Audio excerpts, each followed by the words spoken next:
Vamos a irnos al Evangelio de Mateo, capítulo 4. Amén. Bendito el nombre del Señor. Gloria a Dios. ¿Cuántos saben que estamos en el mes del servicio con adoración? O adoración con servicio. Amén. Gloria a Dios. Y que son términos, como ya hemos visto a lo largo de la semana, indisolubles. No se pueden separar. Amén. Uno sirve a quien adora. ¿Cuántos dicen amén? Aleluya. Y la naturaleza del servicio a quien adoramos determina el grado de nuestra adoración y el nivel de nuestro amor. Amén. ¿Cuántos dicen amén? Bendito el nombre del Señor. Vamos a irnos a Mateo capítulo 4 y vamos a estar leyendo del versículo 8 hasta el versículo 10. Amén. Bendito el nombre del Señor. Nos dice la palabra del Señor en el nombre del Padre, del Hijo y en la comunión del Espíritu Santo, de la siguiente manera. Otra vez le llevó el diablo a un monte muy alto y le mostró todos los reinos del mundo y la gloria de ellos.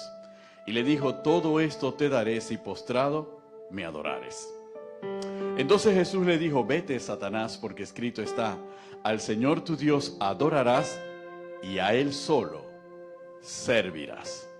Señor y Dios Todopoderoso, alabamos y glorificamos tu nombre y te damos gracias en esta mañana, en este tiempo. Que tu nombre sea glorificado en medio nuestro, Señor. Y que nosotros, Señor, nazca y se desarrolle, Señor, a plenitud. Un corazón de adoradores, Señor, dispuestos a servirte permanentemente y glorificar tu nombre en cada área de nuestra vida, en todo tiempo y lugar donde nos encontremos. Señor, menguamos delante de tu presencia, reconociendo tu grandeza y tu sabiduría y tu poder y tu majestad y tu dignidad, oh Dios. Usa, Padre, esta vasija de barro como un instrumento de honra en tus manos para bendecir a tu pueblo. En el nombre de Jesús, amén y amén. Podemos sentarnos, iglesia. Amén, bendito el nombre del Señor. El enfoque de Mateo es tal vez en un aspecto diferente al enfoque del Evangelio de Lucas en el capítulo 4. Porque en la tentación en el desierto, nuestro Señor Jesucristo nos está enseñando sobre lo que representa y lo que es la adoración y lo que es el servicio. Y que es un mandato que nosotros los seres humanos tendemos a olvidar aún estando en la iglesia. Amén. Y de hecho, la palabra del Señor, desde el principio hasta el fin, trata del tema de la adoración y trata del tema del servicio. Tanto es así, tan importante es la adoración a Dios y el servicio a Dios en su palabra, que Dios lo señala y lo demanda expresamente de su pueblo. Amén.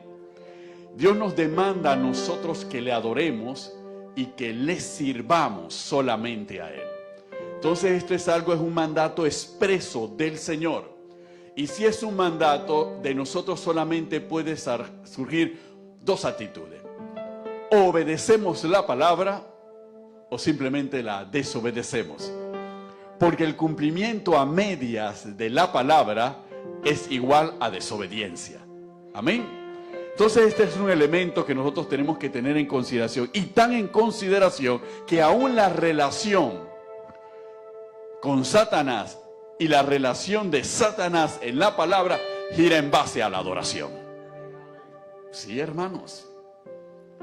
Porque la palabra nos dice en Ezequiel y nos dice en Isaías, con respecto al momento de la creación de aquel querubín grande y protector, que era perfecto, porque recuerda la palabra del Señor cuando fue creado y se hicieron los tamboriles, todo se hizo para el momento de la creación de aquel querubín grande y protector. Sin embargo, en ese querubín se halló maldad. Y ese querubín, que era el responsable de la adoración celestial, llegó el momento en que quería que la adoración celestial fuese para él y no para el único y verdadero Dios. Amén. Y cuando ese momento llegó, no hubo más remedio que echarlo fuera porque no comprendió a quién tenía que adorar. Amén. Aleluya. Bien, ya vamos iluminando el camino de lo que va a ser esta predicación durante esta mañana. Porque si Satanás, por no cumplir su don de adorador, fue echado de la presencia del Señor, todo aquel que no cumple el rol de adorador que Dios nos dio en su mandato, también somos echados fuera de la presencia del Señor. ¡Aleluya! Así que este no es un tema para pasarlo a la ligera, o que acabe, esto no tiene más significado, esto tiene que ver únicamente con celar. No, no, no. Es el tema del cual depende toda nuestra vida, presente y futura.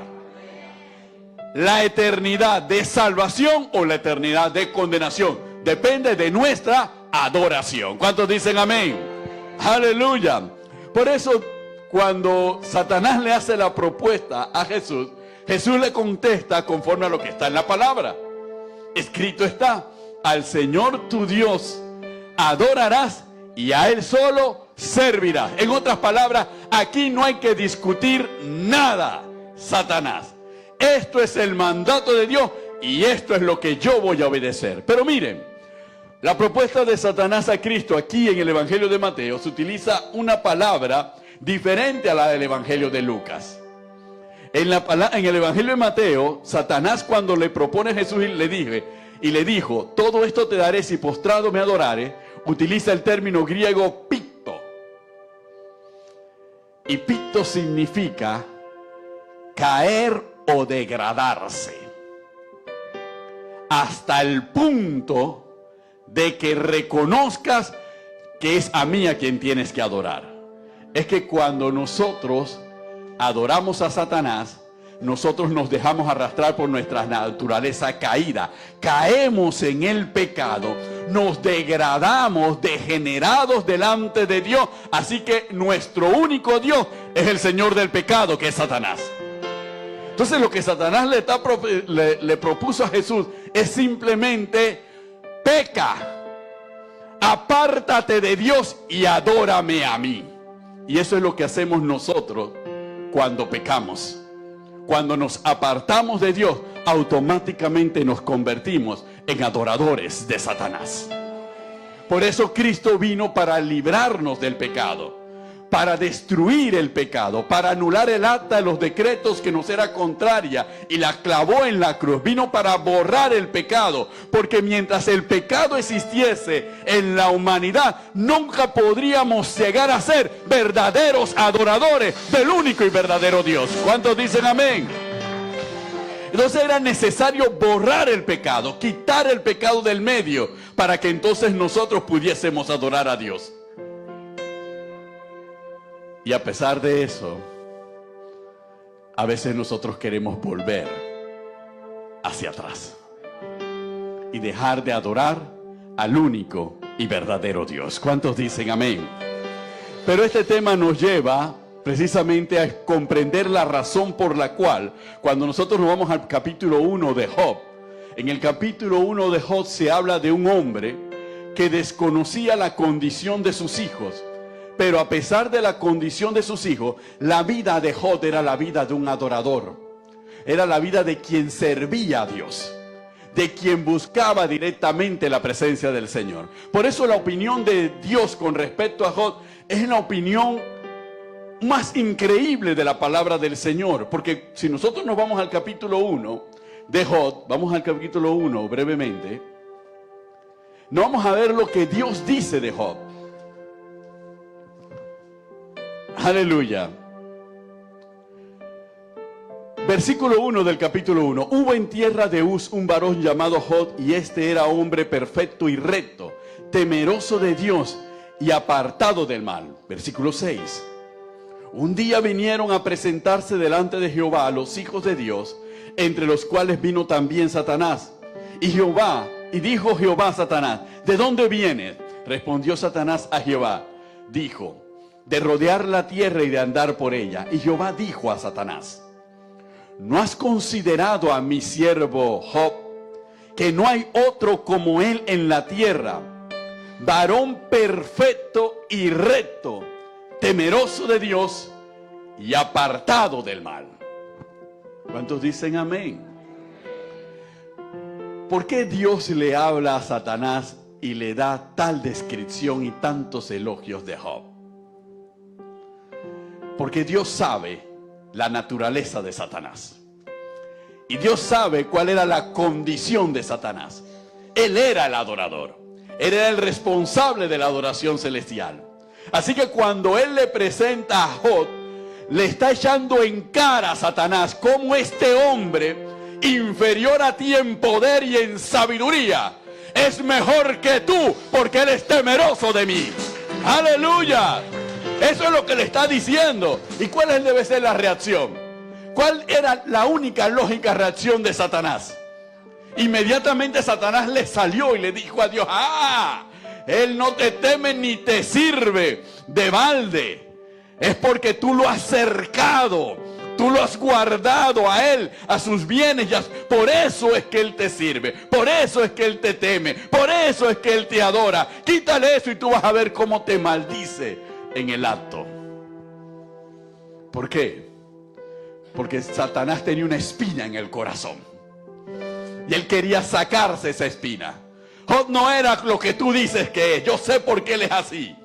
Quítale toda la protección y tú vas a ver el verdadero Job, porque yo conozco a estos hombres caídos. Yo mismo me encargué de que cayera, así que yo los conozco. Yo sé de qué material están hechos y yo sé que cuando los dejes de proteger te va a maldecir. Así que imagínense la reacción de Satanás cuando, después que hace todo lo que tiene que hacer y lo que Dios le permite que haga, en el versículo 21, el versículo 20 dice: entonces Job se levantó y rasgó su manto y rasuró su cabeza y se postró en tierra y adoró. Y dijo: desnudo salí del vientre de mi madre y desnudo volveré allá.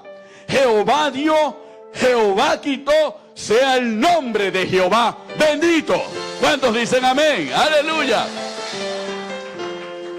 Y a veces pensamos y nos quedamos en esta frase de Job e inmediatamente dice: oh, qué bravo fue Job. Job fue, oye, todo lo que pasó y nunca maldijo al Señor. Sí, ese es el primer efecto de lo que Job hizo. Pero ¿saben cuál es el segundo efecto de lo que Job hizo?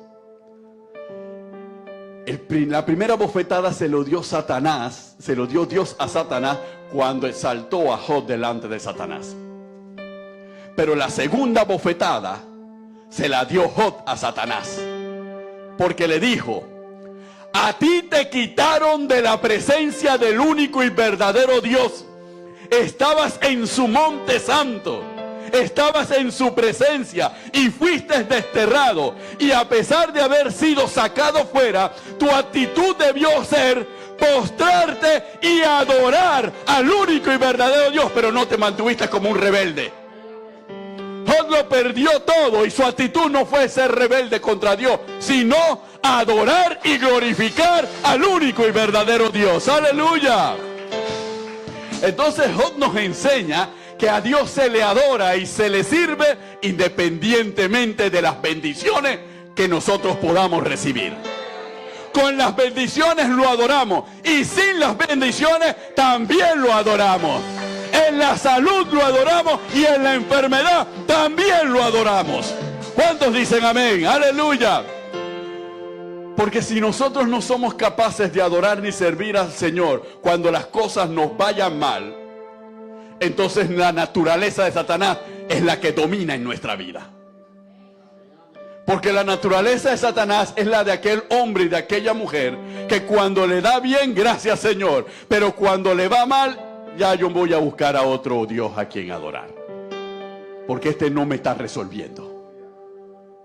Porque yo le pedí para terminar la quincena y llegó la quincena y no recibí. Así que yo voy a buscar a alguien que me resuelva, porque este no me está resolviendo. Pero es que Él sigue siendo Dios y nosotros tenemos que seguir adorándole cualquiera sea nuestra condición. ¡Aleluya! Entonces cuando las cosas se montaron en el sentido de que era pérdida de los bienes materiales y todo lo demás, Satanás dijo: así, esto no se va a quedar de esta manera. Regresó Satanás a la presencia de Dios. Y otra vez Dios le muestra a Satanás, oye, estás quedando mal porque Job, ¿qué va? Hasta Job te pega. ¿Hasta dónde has caído? Que hasta Job te pega y te abofetea cada vez que le da la gana. Parafraseando un poco lo que pudo haber ocurrido. Sin embargo, ahí es donde Satanás le pide al Señor piel por piel. Todo lo que el hombre tiene dará por su vida. Inmediatamente le dice, claro, permíteme tocar su cuerpo. Pudo soportar la pérdida de las cosas materiales, pero la salud y la enfermedad, eso sí no lo va a aguantar. Donde él sienta la enfermedad, va a chillar y va a gritar y va a maldecir tu nombre. Pero ahora yo voy a estar mejor preparado, dice Satanás, pensando Satanás. Porque así como persuadí a Eva en el paraíso, ahora voy a persuadir a su ayuda idónea también, para que ella colabore conmigo y cuando llegue el momento, ella también le inyecte en la mente a Job lo que yo quiero que él haga. Y eso fue lo que hizo la mujer de Job. ¿Qué le dijo? Maldice a Dios y muérete. Entonces todo fue la estratagema de las tinieblas, dirigida a un solo propósito: Satanás probar su punto, que el hombre no es merecedor de Dios y que el hombre no tiene la capacidad. Entonces inmediatamente entra toda la tragedia del resto de los capítulos del libro de Job, para al final terminar en la misma forma en que terminó la primera vez. Glorificó Job a Dios, alabó Dios a Job, alabó Job a Dios, lo adoró y le sirvió. Y Dios quitó toda su afrenta y le multiplicó, porque había sido probada su fidelidad y Job se mantuvo fiel a Dios. ¿Cuántos dicen amén? ¡Aleluya! Entonces Job nos enseña lo que es un adorador y un servidor. Job podía servir a Dios porque Dios era el objeto y el sujeto de su adoración. No había nada más, no había alternativa en la vida para Job. Para Job no existía ninguna otra alternativa, solamente Dios. Amén. Y eso es lo que tiene que existir para la vida de nosotros, solamente Dios. No puede haber una alternativa. Nosotros no podemos vivir el camino cristiano con un plan B, ni con un plan C, ni con un plan D, ni con un plan Z. Nosotros vivimos la vida como cristianos con un único plan. Cristo es nuestro único plan. Amén. Bendito el nombre del Señor. Donde nosotros empecemos a especular, si esto no me funciona bien de ser cristiano, bueno, probaré siendo budista.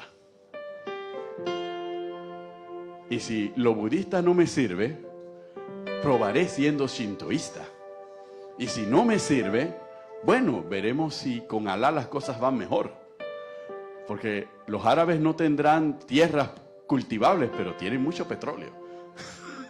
Entonces, y voy especulando, entonces estoy trabajando con las alternativas. Entonces, para nosotros no pueden existir alternativas. Por eso solamente hay un camino. Cristo Jesús es el camino. ¿Cuántos dicen amén? Amén. Bendito el nombre del Señor.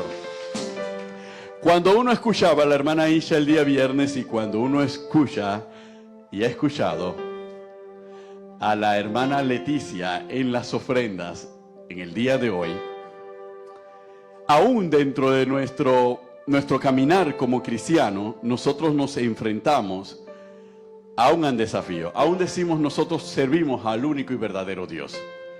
Sin embargo, muchas veces nos ocurre lo que Dios le advierte en el capítulo 10, el capítulo 8, le advierte en el capítulo 8 al pueblo de Israel. Y esa advertencia que Dios le hace al pueblo de Israel es la advertencia de que cuando la bendición venga y empieces a ser prosperado, que se cuide de no olvidarse de Jehová su Dios. Y no lleguemos a pensar que lo hemos logrado porque yo me quemé las pestañas para ser abogado. Y yo para ser médico, y para ser contador, y a manejar los aires acondicionados, ¿quién como yo? Entonces nosotros pensamos que todo lo hemos logrado por nuestras habilidades, por nuestro sacrificio, por nuestras destrezas, por nuestros estudios, y no. Porque cuando nosotros pensamos de esa manera, entonces hemos reemplazado la adoración a Dios y nos hemos puesto nosotros como Dios. En realidad no adoramos a nadie más, nos adoramos a nosotros mismos. ¿Por qué? Porque si todo lo que tengo yo me lo debo a mi trabajo, es más, hasta cito la Biblia dice que por el sudor de mi frente, así que yo he sudado mi frente para tener lo que tengo, así que todo se lo debo a mí mismo. Entonces cuando pensamos de esa manera, inmediatamente dejamos de ser adoradores y dejamos de servir al Señor. ¿Y cómo se va expresando que yo he dejado de ser adorador y he dejado de servir al Señor? Porque alguno dirá, yo jamás, yo siempre, es más, estoy hasta en centinela y en todo esto. Y de los ayunos tal vez pongo la cámara, pero yo estoy ahí ayunando. Y etcétera, etcétera. Y yo estoy en todo. Así que yo no creo que yo sea un adorador de mí mismo. Pero son los hechos los que nos dicen si somos adoradores de nosotros mismos o no. No lo que digamos. Cuando yo pienso que todo me lo debo a mí mismo y no a Dios, entonces yo considero que Dios está en segundo lugar. No es mi prioridad. Entonces obviamente deja de ser mi prioridad todo lo que respecta a Dios. Porque la prioridad debe ser yo mismo. Entonces ahí comprendemos por qué entonces mi trabajo es mi prioridad. Porque mi familia es mi prioridad. Porque mi salud es mi prioridad. Mi vida es mi prioridad. Y no Dios es mi prioridad. Porque si Dios fuera mi prioridad, entonces antes de cualquier cosa, primero iría a los pies del Señor, a servirle al Señor, a agradarle al Señor, antes que agradarme a mí mismo. ¡Aleluya! Y ese era el problema de Israel. El problema de Israel era que ellos pensaban más en agradarse a sí mismo. Ahí era cuando Dios le mandaba a los profetas. ¿Por qué Dios le mandaba al profeta? Porque Israel estaba en la ruina. No, Israel estaba próspera.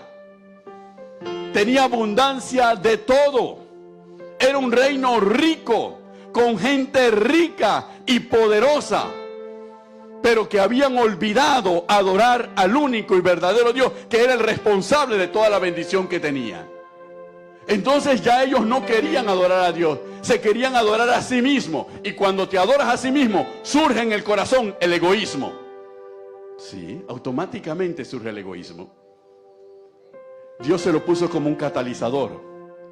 Si tú me adoras y me sirves, entonces tú vas a atender al extranjero, vas a atender a la viuda y vas a atender al huérfano. Porque yo te lo mando, porque todo me lo debes a mí. Sin embargo, como tú piensas que te lo debes a ti mismo, entonces tu egoísmo dice, todo esto es mío. Yo lo logré y no lo voy a compartir ni con ninguna viuda, ni con ningún huérfano, y mucho menos con un extranjero, porque todo eso me pertenece a mí. Ahí era donde se evidenciaba que el pueblo había dejado de adorar a Dios. ¿Cuántos dicen amén? Aleluya. Por eso, hermanos, así es como se evidencia si nosotros somos adoradores o no somos adoradores. Cuánto egoísmo hay en nuestro corazón. Cuánta avaricia hay en nuestro corazón. Eso es lo que lo determina. Cuánta compasión o cuánta consideración por el otro hay en nuestro corazón. Eso es lo que determina si hemos dejado de ser adoradores. Por eso cuando Dios trata con Israel, ¿por qué Nabucodonosor le invadió? Porque eran un pueblo miserable y pobre. No, la invadió porque tenían riqueza y tenían poder, pero se habían olvidado de Dios. Por eso cuando Nabucodonosor toma la ciudad de Jerusalén, la vida que perdona es la de Jeremías, porque Jeremías le había profetizado lo que tenían que hacer y ellos no lo escucharon. Les había dicho lo que eran y ellos no lo habían escuchado. Les había señalado el pecado y ellos no le habían escuchado. Porque Nabucodonosor les estaba diciendo, si ustedes lo hubieran escuchado, hubiera cambiado su corazón y por más poderoso que yo fuese, jamás hubiese podido conquistar Jerusalén, porque el Dios de Judá los hubiera guardado. ¿Cuántos dicen amén? ¡Aleluya! Es que a veces pensamos que Dios siempre va a estar allí. Y toda la profecía del Antiguo Testamento gira sobre el tema de la falta de adoración de Israel. Sí. Todos los profetas hablaron fue de la falta de adoración de Israel y de la falta de servicio a Dios. Por eso cuando se dan todas estas circunstancias, los profetas le advierten claramente a Israel y le dicen directamente en qué consistió tu pecado y dónde estaba tu pecado. Y todavía los manda en cautividad, y aún en cautividad el pueblo no creía que ellos le habían fallado a Dios. Todavía no lo creían estando en cautividad, y en cautividad le manda profeta. Y cuando les manda profeta en cautividad los profetas le dicen, ¿sabes por qué estás en el lugar donde estás? Y se lo dice entonces directamente, porque te hablé, te llamé, te grité y no me quisiste escuchar. Porque te olvidaste del huérfano, te olvidaste de la viuda y te olvidaste del extranjero y pensaste en ti mismo. Por eso estás en cautividad. Ya no había otra forma. Dios tenía que decírselo de piche a que esto es la razón, para que estén claros. Después de la cautividad, Israel no vuelve a ser idólatra. No vuelve a caer en idolatría después de la cautividad. Porque se dieron cuenta que el problema de la cautividad fue su idolatría. Miren cuando en ese capítulo, en el libro de Deuteronomio, vamos un momento a Deuteronomio. Cántico de Moisés, capítulo 31, versículo 30 y todo el capítulo 32. ¿Cuántos dicen amén? Cuando lo tengamos decimos gloria a Dios. Aleluya. Bienvenida, Gina. Amén. Gloria a Dios. Gloria a Dios, aleluya. Bien, dice el capítulo 31, versículo 30, de la siguiente manera. Entonces habló Moisés a oídos de toda la consagración Israel las palabras de este cántico hasta acabarlo. Cuando Moisés entona este cántico, él entona este cántico después de que Jehová habla directamente con Moisés. Y Dios, cuando habla directamente con Moisés, Dios le dice a Moisés lo siguiente. Partamos de la siguiente base. ¿Quién era Moisés? Moisés era un hombre que a los 80 años había pasado casi 40 años en el desierto con un pueblo difícil. Pero Moisés era el hombre que había intercedido ante Jehová cuando Jehová le decía, apártate que voy a destruir este pueblo. Bueno, Moisés se había metido al frente y había intercedido, no lo hagas. Dios le dice, apártate que voy a destruir este pueblo y de ti voy a hacer una gran nación. Y Moisés le dijo, no lo hagas. Ese es Moisés. Después que Moisés había recibido las tablas de la ley, había quebrado las primeras tablas de la ley, cuando vio que la gente estaba haciendo un becerro de oro, y después Dios le tuvo que decir, bueno, tú las rompiste, las primeras, ahora las segundas las escribes tú. Entonces todo eso pasó Moisés, todo eso vivió Moisés. Entonces al final de su vida, Dios habla con Moisés y le dice a Moisés, porque Dios es claro, Moisés, cuando tú mueras, tu pueblo se va a apartar, se va a volver a la idolatría, se va a apartar de mis mandatos, va a caer. Y Moisés, yo les voy a hacer esto, esto, esto y esto, porque yo se los advertí. Entonces cuando Moisés recibe ese mensaje de parte de Dios, Moisés, que ama al pueblo, va directamente al pueblo por un cántico para advertirle con carácter de urgencia de que guarden el camino del Señor. Eso es lo que hace Moisés.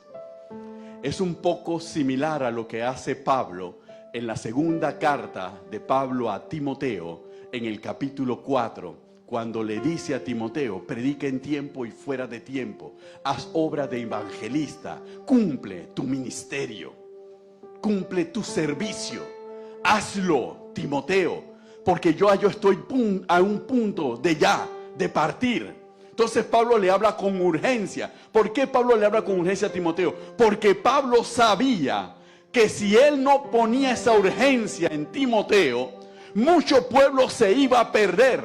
La iglesia corría el riesgo de naufragar. Así que le hablaba con urgencia para que la iglesia se mantuviera fiel a Cristo Jesús. Es la misma reacción de Moisés. Es que cuando se ama, no se ñañequea. Se advierte de las consecuencias si no nos mantenemos en el camino. La prueba del amor a un pueblo es advertirle que si no nos portamos bien, esto es lo que nos va a venir como consecuencia de nuestra desobediencia y de no adorar al único y verdadero Dios. Esa fue la urgencia de Moisés y fue la misma urgencia de Pablo. Entonces, dentro de ese capítulo 32, empieza Moisés, pero lo que más me llama la atención es el versículo 15. Y este es un versículo por el Espíritu Santo. Reunido en la mesa conversando con Carmen. Entonces el Espíritu me recordó este versículo. Pero engordó Jesurún y tiró coces. Engordaste, te cubriste de grasa. Entonces abandonó al Dios que lo hizo y menospreció la roca de su salvación. Le despertaron a celos con los dioses ajenos, lo provocaron a ira con abominaciones. Sacrificaron a los demonios y no a Dios, a dioses que no habían conocido, a nuevos dioses venidos de cerca, que no habían temido vuestros padres. Cuando Moisés escribe estas palabras y dice que engordó Jesurún y tiró coces, está describiendo que el pueblo había prosperado hasta tal punto que podía darse el lujo de despreciar a Dios, de hollar la palabra del Señor y de pisotear la sangre del pacto. Eso es lo que está diciendo allí. La misma advertencia que está en Hebreos. Cuando nosotros nos volvemos en contra de Dios con plena conciencia, pisoteamos la sangre del pacto. Y uno no pisotea la sangre del pacto cuando está mal. Uno la pisotea cuando se siente fuerte y robusto. Ya yo no necesito de esta iglesia, ni de esta pastora. Ya yo puedo solo o sola. Entonces yo voy solo porque ya yo sé lo que puedo hacer por mí mismo. Eso fue lo que le pasó a Jerusalén. Eso fue lo que le pasó al pueblo. Cuando tiró cosas, pisotearon la sangre del pacto. Despreciaron al único verdadero Dios. Hollaron su palabra y se entregaron a otros dioses. Y mira que cuando le dice a nuevos dioses venidos de cerca, le está hablando de su familia. Esos son los nuevos dioses venidos de cerca que tú levantaste por encima de mí. El que te dio a los hijos, el que te dio tu matrimonio, lo echaste a un lado y adoraste, ¿qué? Lo que te dio y no es el dador de toda la bendición. ¿Cuántos dicen amén? ¡Aleluya! Bendito el nombre del Señor. Entonces Dios nos advierte. Y Dios nos advierte a cada uno de nosotros la importancia de mantener la adoración y el servicio al Señor. Porque a quien uno adora es a quien uno sirve. Por eso Satanás quería la adoración. Esa ha sido la razón de ser de todo el ministerio satánico. Que adoren a Satanás. Entonces nosotros tenemos que elegir a quién adoramos. Todos los días estamos expuestos al mismo dilema y enfrentados a la misma pregunta: ¿a quién tenemos que adorar? y darnos cuenta que la adoración no consiste en algo que yo puedo decir con los labios. Consiste en un estilo de vida. Consiste en una actitud y una manera de actuar y de decidir de acuerdo a la palabra y de acuerdo al Espíritu. No de acuerdo a mí mismo, ni a lo que yo crea, ni lo que a mí me parezca. ¿Cuántos dicen amén? Bendito el nombre del Señor. Vamos al libro de Apocalipsis. Yo sabía, pastor, que nos iba a llevar a Apocalipsis para rematarnos. Aleluya. Ahí terminan todas sus predicaciones, terminan en Apocalipsis. Aleluya. Bendito el nombre del Señor. Apocalipsis capítulo 4. Por eso Apocalipsis número 4 no se le pudo poner otro título que la adoración celestial. ¿Cuántos le dan un aplauso al Señor?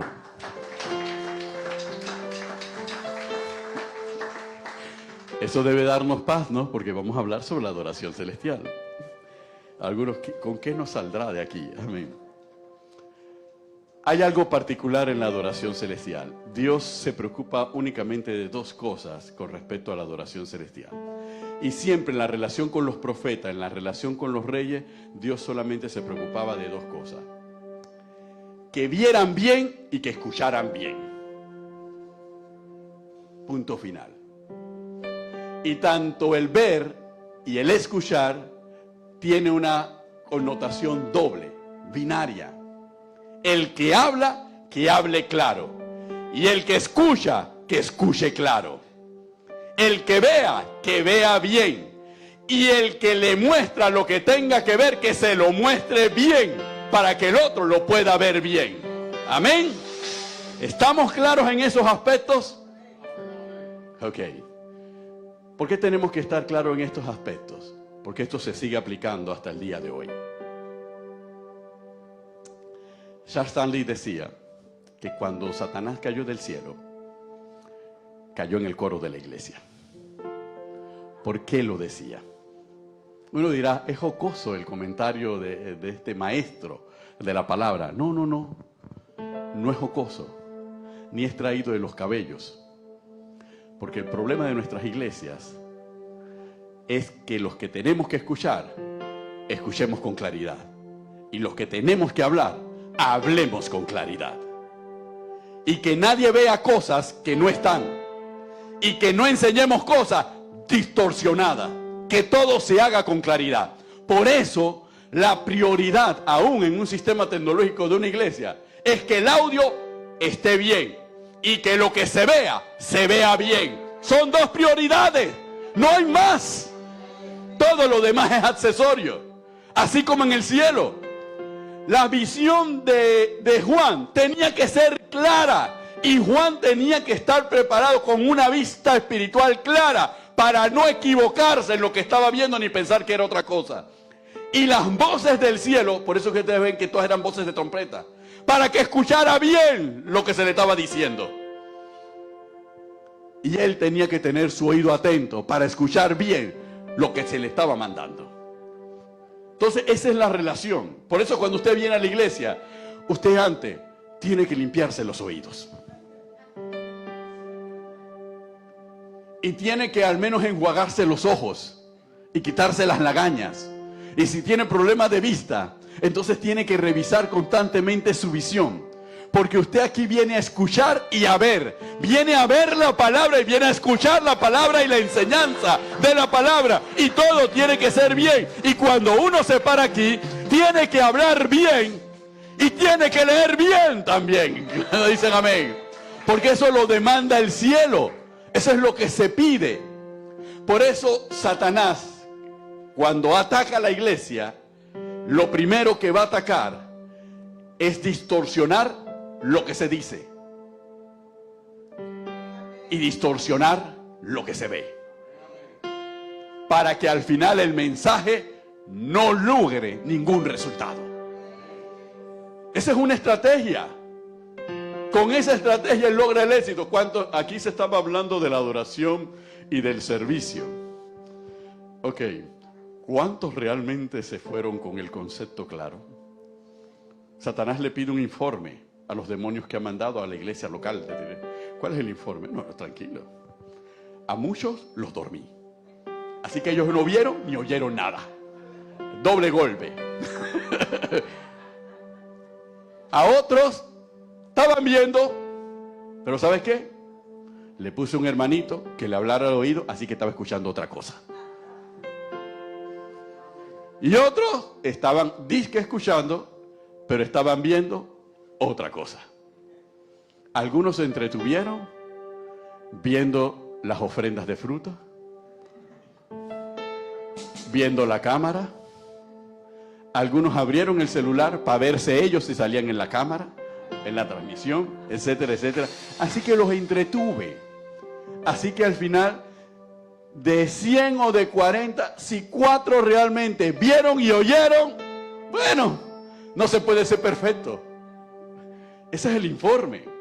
Entonces usted tiene que venir, por esa es la actitud cuando nosotros nos congregamos, es una actitud de atención. No es una actitud de vida social. La iglesia no es para vida social.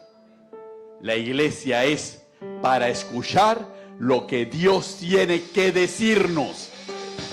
Y para ver, para que nosotros seamos previsores de las cosas que pueden ocurrirnos si nos descuidamos. ¿Cuántos dicen amén? ¡Aleluya!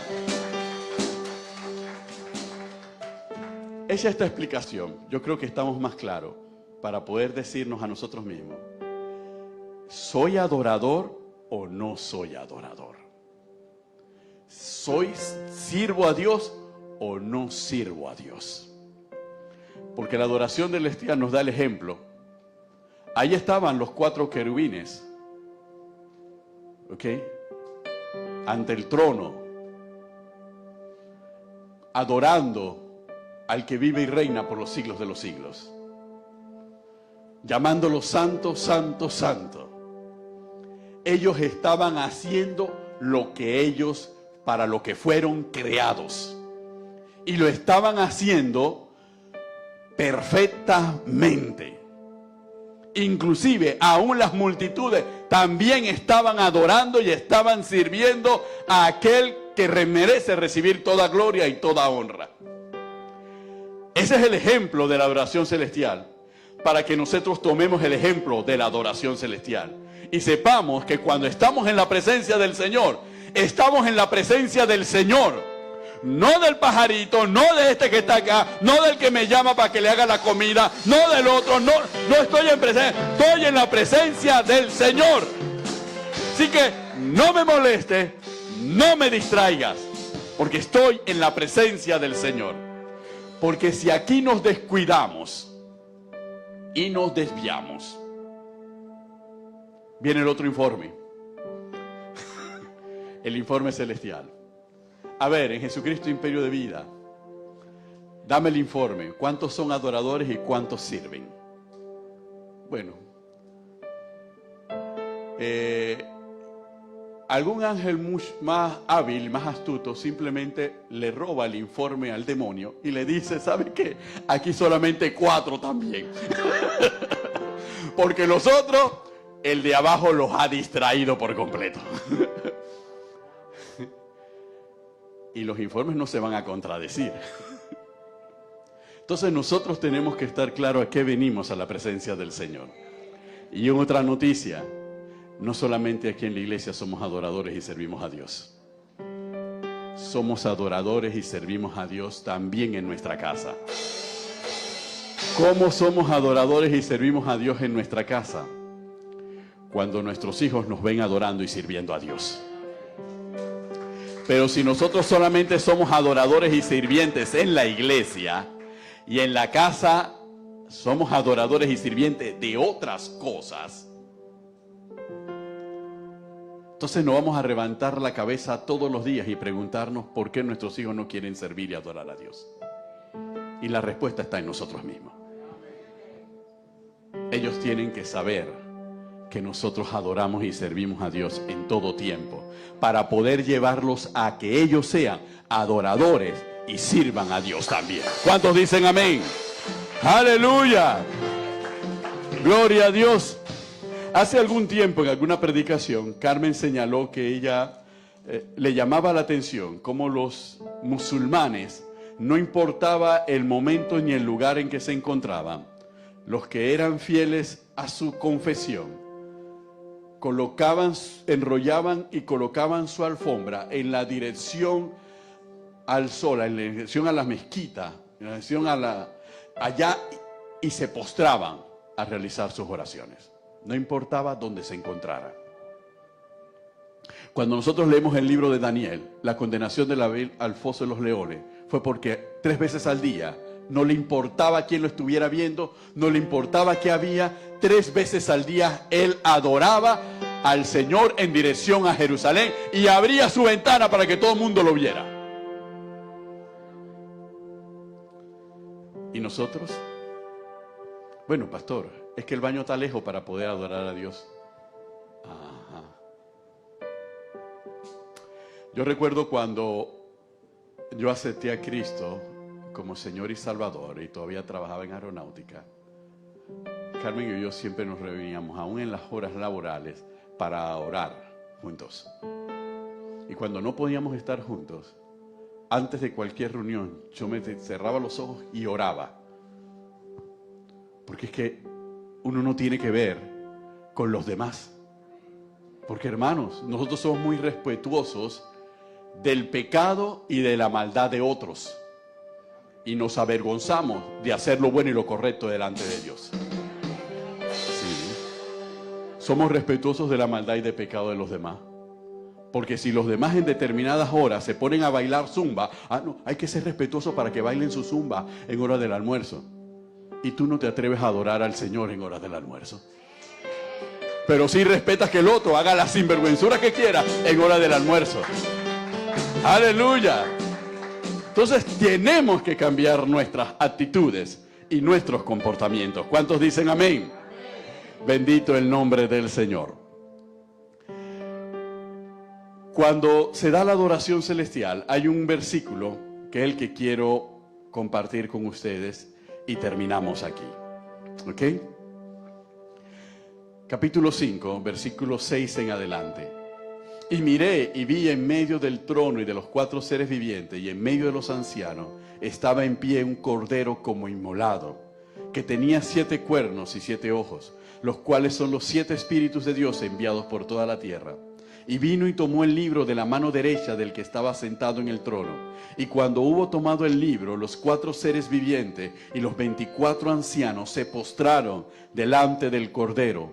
Todos tenían arpas y copas de oro llenas de incienso, que son las oraciones de los santos, y cantaban un nuevo cántico diciendo: digno eres de tomar el libro y de abrir sus sellos, porque tú fuiste inmolado, y con tu sangre nos has redimido para Dios de todo linaje, y lengua, y pueblo, y nación, y nos has hecho para nuestro Dios reyes y sacerdotes, y reinaremos sobre la tierra. ¿Cuántos dicen amén? Si no adoramos ni servimos a Dios mientras estamos en estos cuerpos, no hemos reconocido que por la sangre de Cristo Él nos ha constituido a nosotros reyes y sacerdotes, y que Él nos ha redimido. Porque el que reconoce que Cristo lo ha redimido, adora y sirve al Señor. El que piensa que Él lo hizo porque no le quedaba más nada que hacer y vive como si no fuese un adorador, entonces no reconoce que ha sido redimido de todos sus pecados y de toda su maldad por la sangre de Cristo. Ni tampoco reconoce que Dios lo ha constituido rey y sacerdote. Entonces a nosotros los cristianos evangélicos, más los pentecostales, nos gusta decir que somos reyes y sacerdotes para nuestro Dios. Somos nación santa, pueblo adquirido por Dios. Citamos a Pedro, no citamos el Apocalipsis. Citamos a Pedro porque Pedro tiene más contenido, más fuerza, la pasión de Pedro. Entonces citamos más a Pedro. Sin embargo, la prueba de que somos reyes y sacerdotes es que somos adoradores del único y verdadero Dios y le servimos a Él. ¿Cuántos dicen amén? ¡Aleluya! Y nuestro servicio es perfecto en todo tiempo. Porque a veces, ahora vamos a la Santa Cena del Señor. A veces pensamos que el servicio consiste en, bueno, servir dentro de la iglesia, servir dentro del templo. La palabra dice de David, y sirvió David a su generación. Es también servir a nuestra generación, a los que crean o a los que no crean en Dios. Igualmente servirle. Es velar y cuidar del hambriento, del necesitado, porque nosotros también éramos hambrientos y necesitados antes. Amén. Entonces es hacer lo que Dios espera de cada uno de nosotros. Y es reconocer que solamente ante Él nos postramos y solamente a Él le servimos. No podemos servir a dos señores. ¿Ok? Si usted sirve a su mujer, el servicio a su mujer depende de que usted sirva a Dios primero. No es que su mujer está al mismo nivel de Dios, ni es que su marido está al mismo nivel de Dios, no es que sus hijos están al mismo nivel de Dios, no, porque sirve a Dios, usted le sirve a ellos y sirve a su prójimo, porque usted sirve a Dios. Pero si usted no sirve a Dios y le sirve a ellos, es porque ellos son su Dios. Y si ellos son su Dios, hemos caído en el pecado de Israel. Hemos engordado. No físicamente. Porque la gente piensa que la gordura aquí solamente es física. No, la gordura no es física. Hay muchos gordos físicos, pero que están fit espiritualmente sirviendo al Señor. Y hay muchos fit físicamente, pero que están gordos espirituales, sirviendo a cualquier cosa que no es Dios. Así que tenemos que alinearnos conforme a la voluntad del Señor. Aleluya.